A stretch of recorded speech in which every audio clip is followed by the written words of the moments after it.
When scrolling through Netflix, Amazon Prime, I look for unique Indian movies, and it's very rare I come with one that says supernatural or horror that actually piques my interest. I did find one, but was that interest needed?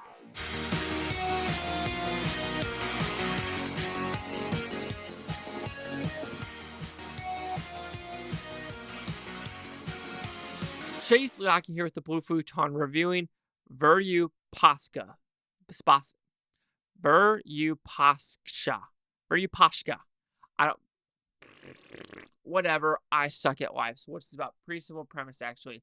There is a family about 12 years ago that did black magic, and this village said, "Nah, nah, nah, not in this village. We are burning you on this tree." However, kids were involved.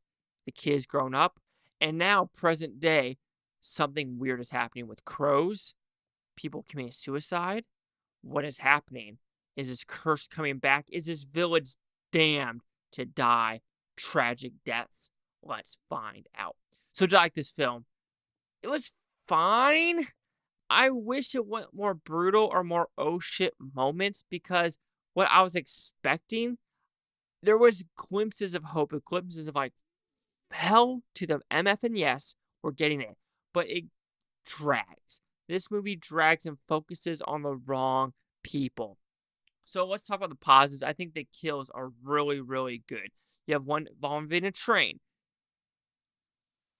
Final Destination. Then you have one involving bees. You have one with things going in people's ears. You have drowning. You have people getting sucked into a fire. So when there are kills, they're very unique and different in things you've seen before, or they have been done differently. So that adds a little bit of funness to it.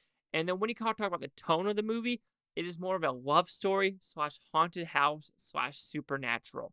And I think what they did worked on some levels, but they focused too much on this love story and should have focused more on these people in the village as well as this house on the hill.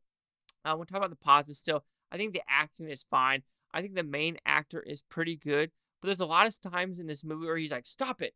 He does the knife hand way too much in this movie. He's like, "Knife hand, knife hand, knife hand." I'm like, whoa, whoa, whoa. It's okay. You don't have to knife at every single person you see or every time you have to talk. Like, no, no. It's like, whoa, whoa, whoa, whoa, calm down. And this is kind of like the one review I did with the Bulls where I might like, and I made fun of the scream. I wasn't making fun of the scream. I was telling you what it sounded like to me. So some people might be like, well, this movie is talking about realistic curses and or superstitions that are in these villages. That's 100% fine. However, I feel like the priests really screwed a lot of people over by not telling some of these new folk, like, hey, if you come to this village, something happened 12 years ago, and we had to burn some people on this tree. And that house up there, don't go up there because there's black magic. So now they're sucking these people in like, oh, sucks to suck. I guess you're going to die with us because of what we did 12 years ago. And I feel like there's some characters that just glossed over that. We're just glossing over that huge thing. Sure. And there's so much, and when you learn what occurred, you're like, so many characters just holding back information of like, this movie could have been 45 minutes shorter if you're just like, hey, actually that person is this person. Actually, that person is this person. You'd be like, wait a minute, this all makes sense now. But decide not to do that. In the CGI, there was some horrific CGI, especially when it came with just someone coming out of a box and having this force field and this fire effect. Let's put it that way. It felt like they ran out of budget for sure for that. And when I'm talking about the village people, I'm not talking about YMCA. I'm talking about where this guy leaves the village to find this person that has this black magic that is really doing this kind of black magic cult stuff.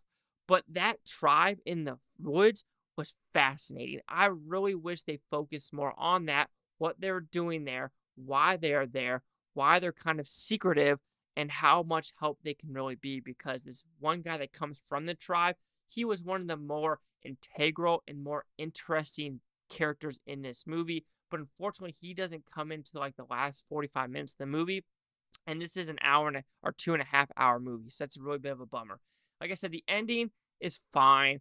Like I said, I was expecting this to go more oh shit moments or more brutal. There were some here and there, but I feel like something was stopping them from going more just bombastic. Because if this was truly realistic. Okay, realistic is not the right word, but if there was this much of a force on this village ready to F people up, there should have been more effery, if you know what I mean. But there was a good eye effect at the very end with everyone kind of being possessed. I'll give it that, though.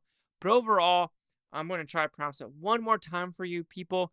Virupaksha. I'm saying it wrong. I know. It's a fine movie. I was a little disappointed with it overall. It's one of those ones where it's like there's glimmers of hope, like, sprinkled throughout. But as an overall package, I was just like, eh.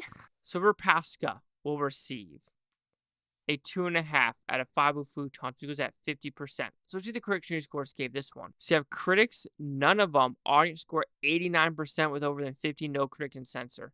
I don't know. For a supernatural horror movie, it should have been way more supernatural and way more horror. Like I said, glimmers of hope. Some of the deaths, the acting of the dude in the village, in the woods, as well as the haunted house. Like, those things they should have focused on. They focused way too much on the priest and these town folk.